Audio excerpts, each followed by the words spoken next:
Welcome to Portugal's River of Gold, the Douro River. Join us on Viking Torgil as we spend the next 10 days exploring Portugal. We're Andrew and Leonie, and we like to cruise and travel.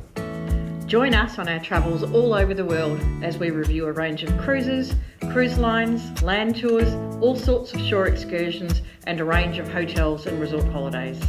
And remember to like and subscribe. Welcome to this episode. We're filming on board Viking Torgil as we cruise the Douro River, Portugal's River of Gold. This will be the first in a two-part series. Part 1, this episode, will be an in-depth look into Viking's 10-day River of Gold itinerary. We'll take you through day by day what you might expect if you were to take this same cruise. Whilst Part 2, our next episode, we will delve into the Viking experience and what you can expect if you were to take a Viking River cruise. So let's jump straight into it. Leonie, where did we go? First of all, you have to excuse the sunglasses, but as you can see, it's very bright. It is very bright. We can't see without them. We flew into the capital, Lisbon, on a direct 2-hour flight from London. More about this in our next episode, but suffice to say we were met at the airport by the happy Viking team and were immediately transferred to our 5-star Lisbon hotel, the Corinthian, our home for the next 2 nights. Easy, trouble-free. Once here at the hotel, we met our Viking program director, Miki. She was our tour guide, or tour leader and fairy godmother for the next 10 days. She was fantastic. She was. Worked for Viking since 2008, I think. Nothing she doesn't know. She organised a group briefing where she outlined all sorts of details about our cruise, timings, logistics, all that sort of stuff, the itinerary that we were going to embark on.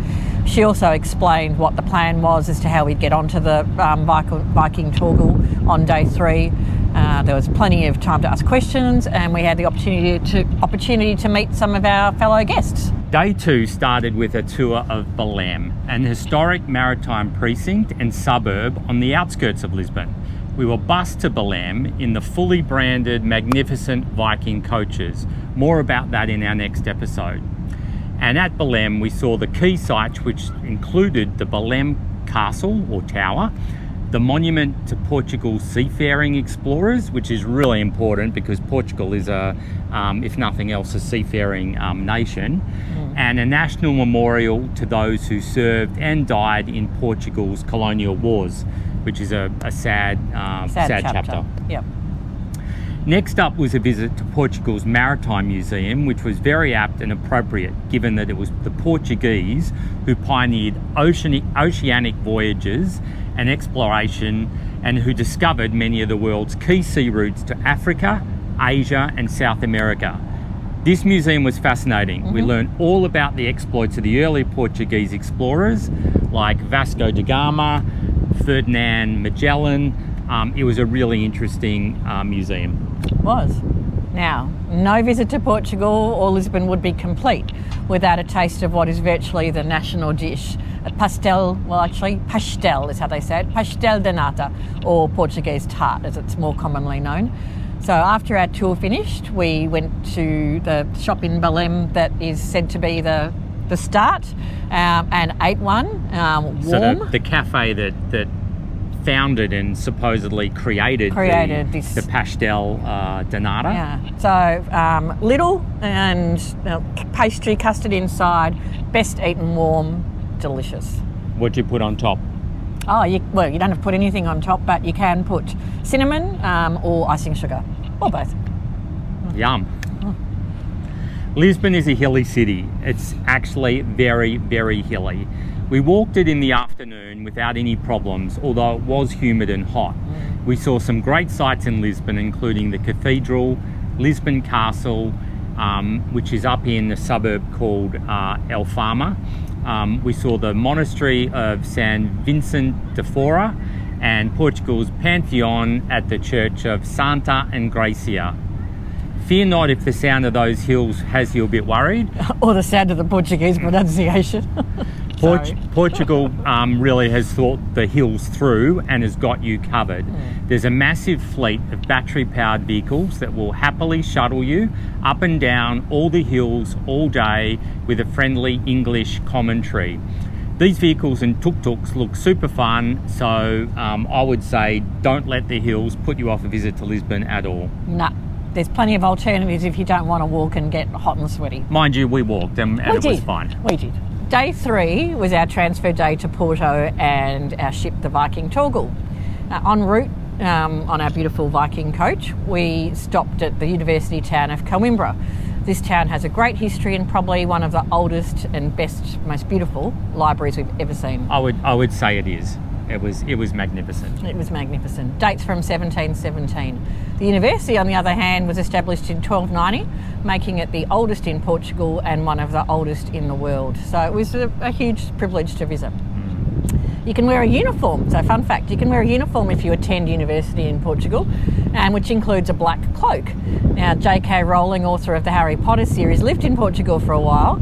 It may be that the Portuguese university black cloaks inspired the Hogwarts uniform. Truth or fiction? Once we arrived in Porto and unpacked on the magnificent Viking Torgil, we were immediately whisked away, and it was probably the highlight of our 10 days, at least for me. Together with just 4 other Viking passengers, we were given a private tour of Graham's port cellars and a private tasting of pretty much as much port wine as we could drink. We learned all about and tasted white port, ruby port, and an array of tawny and vintage ports, the highlight being a 40-year-old port. If that wasn't enough, we were then seated in Graham's private cellar for a magnificent 5-course meal, complete with matched wines and ports. A privilege and an amazing night with some fun and happy fellow passengers. Not quite sure how any of our gang would have made it home that night, except that, as usual, Viking representatives were waiting for us as soon as we left Graham's cellars and whisked us back to the ship in luxury and comfort.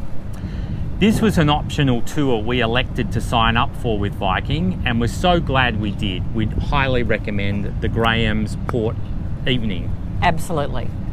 But if you don't drink, maybe not. Day 4 started bright and early, 7:30 a.m. in fact, as we opted to go out onto the sun deck for the sail away from the magnificent Porto. Now, Porto seems to defy gravity with its ancient buildings clinging to the steep hills and cliffs. Regulars to this channel will know that we do like our sailaways. We do. And let's just say that this sailaway, the one from Porto, where we are at the moment, on the Douro, is right up there with some of the best we've ever experienced. Gustav Eiffel's magnificent bridge in Porto is a sight to behold, and sailing underneath is a treat you won't forget. Yeah, I think it's called the Maria Pia, and it absolutely is the characterising site of Porto on the Douro River. Yeah, absolutely. It's 2 towns, and boats are all docked on the Gaia side, and the Gustav Eiffel Bridge spans the river between Gaia and Porto. Anyway, that afternoon we visited the town of Lamego, famous for the steps leading to the 18th century sanctuary of Our Lady of Remedies. That's a lot of words. Later that afternoon we visited Sandeman Port Cellars for a tour and tasting. Probably we'd had a lot of port the night before, so perhaps the port tasting weren't the highlight for us, but the views were quite spectacular. And our bus driver that we had for 5 days, Antonio, deserves a medal. Such great skills getting that huge big Viking coach up and down the narrow roads. Honestly, I couldn't look. I was so white-knuckled. So I'm glad that an expert was doing it for us. So that was another great day. Day 5, we had a huge treat of gently and almost silently cruising the Douro all day until 4 p.m. A couple of locks punctuated the seemingly endless, meandering valleys of the Douro River. They are meandering. The river curves or winds constantly. Yeah. So you never quite know what's around the corner, which is lovely. This is such a gorgeous river. Green, clean, bursting with marine life, birds, ducks, fish jumping out of the water for the whole trip. Healthy trees and medieval terracing are like nothing we have seen or experienced before. No, I agree. One of the beauties of sailing with so few passengers is you make friends easily. So we banded together with some of our new friends and hired a boat that afternoon, a pontoon boat. And we actually asked Viking about it, and they seamlessly organised the whole thing, which was terrific. We then paid the boat driver €30 a head, including a tip, I think. We took champagne and beer and water on board, and we had a great afternoon just being down at the level of the water, chatting, laughing, exchanging things about our different countries that we've come from, and someone might have had a swim. It was a really relaxing day. So, something special about that swim. Tell me about it, Andrew. Yeah, I loved it. I swam across the Douro River from Spain on one side to Portugal on the other. Look, it was only about 150 metres, but it's not too often you can say you swam from one country to another. So yes, a bit of fun was had by me. That evening, back on board, we had a dance troupe from a city in Spain, Salamanca, come on board and entertained us with a flamenco show. The costumes and the energy of that show was, in a small little space too, was brilliant. Day 6 was a very special day as we crossed the borders in our coaches and were driven just under 2 hours from the ship to the beautiful Roman and medieval city of Salamanca. Now, we knew probably very little about Salamanca, but we're pretty much blown away by how beautiful and well preserved it was. Yeah. After starting in the town's market, we were given a tasting of Spain's famous jamón, including the top shelf jamón bellota. Just to interrupt you, jamón is just ham in Spanish. Bellota is where the pigs are fed a diet of acorns in the last months of their life. So no video really can do justice to this tasting, but suffice to say there were oohs and ahs as the jamón bellota literally melted in our mouths. Sure did. It was such a treat.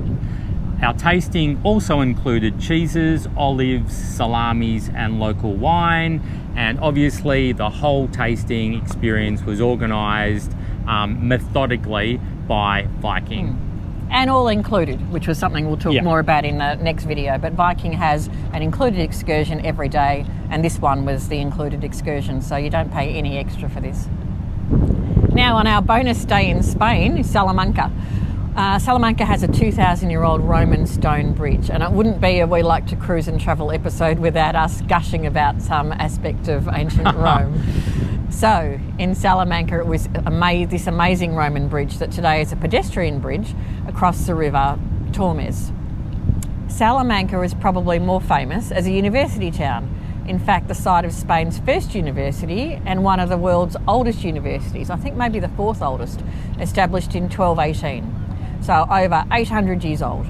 The stone buildings look as though they'll be around for many centuries to come. They're amazing, sandstone and in fantastic condition. Yeah, look, I love the Roman bridge, but I was blown away. The university built in the 1200s, just what great condition that town was in. Yeah. The stone was looked as though it was almost brand new. Yeah, it did. It was very golden looking. It wasn't even a very nice day that we were there, so even in overcast conditions, beautiful.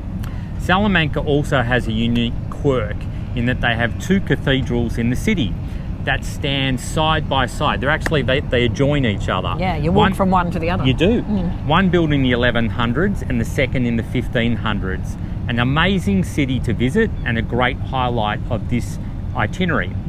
Well done, Viking. A fascinating day trip where we all experienced and learned a lot. Sure did. Day 7, we left the Viking Torgil after breakfast and were shuttled by coach to the tiny hamlet of Favush, population of just under 1,000 people. Yep. In terms of a produce maker's town, this little hamlet packs a punch way above its weight. It's famous for two things: fortified wine, a type of fortified wine, and also its unique Four Corners bread. I'd never heard of a Four Corners bread. No, neither had I. We became experts on this day. We did. So the wine is called Muscatel and it's produced from muscat grapes. This tiny hamlet, located high in the hills outside the Douro Valley, produced Muscatel, which still packs a punch with 17% alcohol content, but it is a much lighter and not so sweet drink compared to the ports of the Douro Valley. As with every Viking tour, there is of course the tasting, which was thoroughly enjoyed by all passengers. Favush also bakes around 5,000 loaves of bread, which are uniquely four-sided. These loaves are then sold throughout the region. The four-sided shape is a carryover from medieval times where the bread was easily broken into 4 pieces to share. We were given a demonstration of how this bread is made and baked in the traditional wood-fired oven, and then a tasting of as much of this bread as we liked. Yum. Day 8 featured a morning and afternoon program. The morning was a visit to Matoush Palace, an 18th century palace made famous for decades on the label of the Matoush wine bottle. The palace itself, built in the Baroque style, is a time capsule of what life was like for the wealthy in the 18th century. The timber ceilings were exquisite. The palace gardens probably were the highlight for us, designed in the French parterre style. In fact, the whole palace was inspired by the French chateau, and the garden was bursting with colour and life. That afternoon was a much appreciated scenic river cruising afternoon. We enjoyed the sun, the pool, and just gliding past the amazing scenery, which we never grew tired of. There were actually a number of really cool river beaches we passed, which added to the feeling that the Douro River is alive, healthy, and the heart and soul of local life. Yep. And of course, we kept passing many cruise boats. Viking, for example, have 4 of these baby longships sailing the Douro. That evening, our onboard entertainment was a group of university students from Porto University who performed a traditional Portuguese folk song show. This troupe of a dozen or so singers were terrific, playing an array of traditional instruments and singing the traditional Portuguese songs. Now, you're actually dragged up on stage and serenaded in a traditional black woolen cape. Now, that was a bit of fun. It was. I hate being those volunteer things, so I didn't volunteer, I was volunteered. You were dragged. Yeah, but it was actually really sweet. Fun, yeah. Day 9 was our Porto day, and here we elected to do something a bit different. You actually signed up for the walking tour, and I wanted to try something a bit more adventurous. So outside of Viking on Get Your Guide, I went on a Segway tour. So how did you find the walking tour? I loved it. It was a bit hilly, Porto's hilly, but I learned a lot and I was really impressed with Porto. I'd definitely come back. It's a gorgeous place. But what about you, Andrew, the Segway tour, what do you think? Yeah, the Segways were super fun. Actually, it was my first time on a Segway tour. I think that in some parts of Europe now they've been banned or outlawed for tourists. We saw all the main sights of the town of Porto, stopping regularly for a verbal description from our guide. So I guess if I was to summarise, the Segways themselves are a lot of fun, really quite exhilarating, but easy to use. The tour is like a regular walking tour really, except we had this really fun aspect of balancing and driving an electric Segway. So look, if anybody's interested, I'd say give it a go for sure. I actually loved it. Day 10 is a travelling home day for all passengers. So after breakfast, we leave the ship, we say goodbye to the new friends we have made, and everyone flies off to their next destination. Now, we'll have a whole episode dedicated to what it's like river cruising with Viking. So you'll need to watch that one when it comes out. We'll go through the whole onboard experience in a bit more depth. Yep. But I don't think this episode would be complete if we didn't talk a little bit about our onboard experience on the Viking Torgil and at least discuss the food and beverage offer, the cabins or staterooms as they call them on board. First to the ship itself. The Viking Torgil is one of Viking's baby longships with a maximum passenger capacity of 106 guests across 56 cabins and having 36 crew. The ship is 262 feet long and is almost half the size and capacity of Viking's Rhine longships, for our viewers who might be familiar with those. On our cruise, the Viking Torgil had 96 passengers on board. The ship itself is really quite stunning. Huge interior windows bring in so much light, and there's Scandi style decor throughout the ship, which is modern and bright, relaxing as well. The star feature for me of this ship was the outdoor aquavit terrace at the front of the ship. You sit behind a bit of glass to take away the blowing of the wind. Yeah, blocks the wind. Yeah, blocks the wind, that's what I'm trying to say. But the star is the rooftop sun deck. There's a small pool, comfy lounge chairs in the sun, more lounges and sunbeds under a covered shaded area, and also a small number of sunbeds in full sun. The views from the sun deck were always amazing. It was my favourite place on board, and in late June, the weather up here was magic. Andrew, you used the pool a few times. What did you think? Yeah, look, I love the sun deck too. Definitely it was my favourite spot on board. The pool was heated, it was crystal clean, and although shallow, it was a great place to loll in and watch the incredible views glide by. I really enjoyed it. We made good use of the sun lounges, and there was one day that I think was about 35 degrees that I just sat in the pool for about half an hour, and very, very relaxing. We didn't actually have a lot of superheat on this cruise, but It was mixed. It was mixed. Yeah, into July and August, I believe it gets really hot, so I think that pool would be even better to just refresh. The single restaurant on board had seating for all passengers at the one sitting, in a choice of tables for 2 people, 4 or 8 people. Most meals we elected to sit on the group tables, particularly once we'd made some friends, and these tables for 8 really provided a dinner party-like experience. They did. But the choice was absolutely yours. You can sit where and with whom you like. You can be as social or as private as you want to be. The views from the massive picture windows on both sides of the restaurant were really quite magnificent. They were. It was a lovely place to eat. Breakfast was served as either a buffet or from a breakfast menu served at your table, or you could have both. There was an omelette station with eggs cooked to order, and these were always yum. I opted for an omelette a few times. The breakfast buffet had fruit, muesli, bakery items, cheeses, cold cuts, as well as scrambled eggs and bacon. All your breakfast favourites. From the menu you could have pancakes, French toast, eggs Benedict, and a few other items. So you don't go hungry, heaps of choice. Lunch and dinner were always served a la carte. A waiter took your order for food and beverages, and you were served entirely at your table. Lunch was a lighter menu each day and included classics like Caesar salad, cheeseburgers, as well as daily changing regional specialties like a Cuban sandwich, and I think we had veal scallopini one day. One of my faves. There were also vegetarian options each day, and soups and desserts available to order at lunchtime as well. They do also, Viking do cater for dietary requirements. You tell them in advance of your cruise, and there'll be something that you can eat if you have special dietary needs. Dinner was also a sit-down a la carte service. Viking have a unique menu where they have half of their menu that you can eat every day, the time-tested classics like ribeye steak or the chairman's salmon. But equally every day there's a number of daily specials, some of which are regional specialties. That really keeps the food offer fresh and inviting. Some of my favourites were the grilled halibut and the Chateaubriand.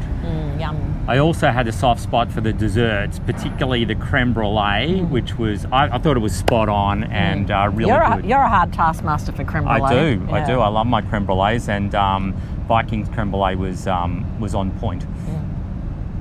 Now, Leonie, we are regular cruisers. So let 16th cruise. Yep. So let me ask you, how did you find the food offer on the Viking Torgil? I thought it was terrific.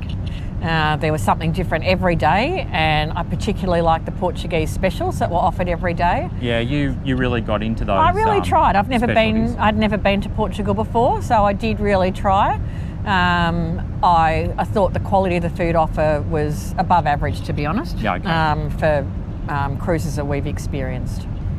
Did you actually have a favourite dish? I think the veal scallopini was my favourite, but I tried, actually the Chateaubriand as well, but I tried and enjoyed dishes outside my comfort zone, like grilled octopus I've never eaten before, and another night fried sardines I've also never eaten before. So for me, the food on Viking Torgil was a huge highlight. Now, Viking includes wine or beer at meals for all passengers as standard, with every fare. We had the optional additional silver spirits beverage package, which included unlimited spirits and cocktails throughout the day and night as well. Dangerous. Yeah, it was particularly nice being on board Viking Torgil, and after cruising past all these magnificent port wine vineyards all day from the ship, being actually able to go to the bar and sample a range of Whatever you ports wanted. that they had on board. I really liked that. Yep. The cocktails were also great, so a special shout out to Mitra, our barman, for such a great job mixing us up so many nice drinks. Good one, Mitra. Yeah, always with a smile on his face too. The crew on board Viking Torgil were amazing. Our cruise director, Miki, did a fantastic job. In my mind, was the star of the show. In my mind too. Yeah, working day and night, tirelessly for the benefit of all passengers. Great energy, Miki. Great energy. She really set the tone. Happy, positive, knowledgeable. You can't ask for anything else from the team leader. I won't single out everyone, I can't, but a few. Our guide that we had for 5 days in a row, Eleanor, she was also amazing. A young girl of 25, big things ahead, I'm sure. We were lucky to have her. Eleanor's knowledge and patience had to be seen to be believed. As much as I love the Torgil ship, the ship itself, I think the Viking Torgil's greatest asset were its happy and dedicated crew. They all seem to be constantly on happy and helpful pills. Couldn't do enough for us. Well done, Team Viking Torgil. Exceptional job. Yeah, I agree. Finally, to the cabin, it was perfect. We had a terrific balcony that we used on multiple occasions throughout the cruise. The room was light, bright and modern. Arif, our cabin attendant, was in servicing our room multiple times a day, and it always looked brand new. Even if I did happen, sorry Arif, to leave some clothes lying around occasionally, to my embarrassment, Arif had them tidied away by the time I came back to the room. Thank you, Arif. We had in our cabin or stateroom a fridge, a little one, a big screen TV, ample hanging space, shelving and drawers. I don't actually think we filled all the drawers. No, we didn't, Yeah. which is, and normally it's the opposite. No, we didn't. Our suitcases slid away under the bed, out of the way, so you actually have more room than you often do in a hotel room. The bed was super comfy. There's a pillow menu if you're pillow fussy. The air conditioning was responsive, could be turned up and down. We had a French balcony cabin, and although the balcony was compact due to the size of the river, or due to the size of the locks actually, it was a huge bonus to have, and we really enjoyed sitting outside. There's something about watching the river glide by from a balcony that is incredibly relaxing. Now, what did you think of our bathroom? Bathrooms on river boats are notoriously small. No, bathroom was great. Again, there was shelving that you could put things out on if you wanted. Because you're on the river, you don't have to worry about anything falling over, so we could leave things out.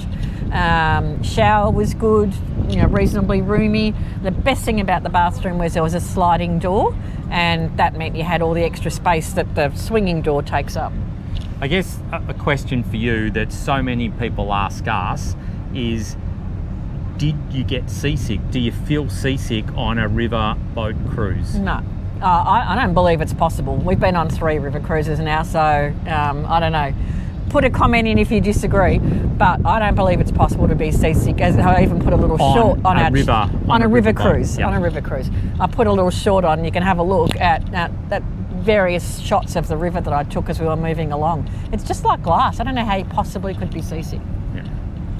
Finally, thank you to everyone at Viking for inviting us on board and allowing us to make this trip happen. We thoroughly enjoyed the trip and could not have been more impressed. Well, that brings us to the end of this episode. We hope you've enjoyed it and it's given you a good idea about what a Douro river cruise with Viking might be like for you. We welcome your comments. Please do. Would you like to cruise with Viking? Does the Douro look appealing to you? Where would you like to cruise with Viking? Anything at all. Questions that you might have. We welcome all your comments because sharing your thoughts and experiences helps us to hopefully, in other videos, help other travellers. Join us for our next episode, which is the second part of our Viking experience. This episode will be really interesting for so many of our viewers because we take a detailed look at what it's like to take a river cruise with Viking. So if you are considering a Viking river cruise, this will be a must-see episode for you. Well, sadly, that's goodbye from the Viking Torgil and Portugal's River of Gold, the Douro River. Thanks for watching and bye for now.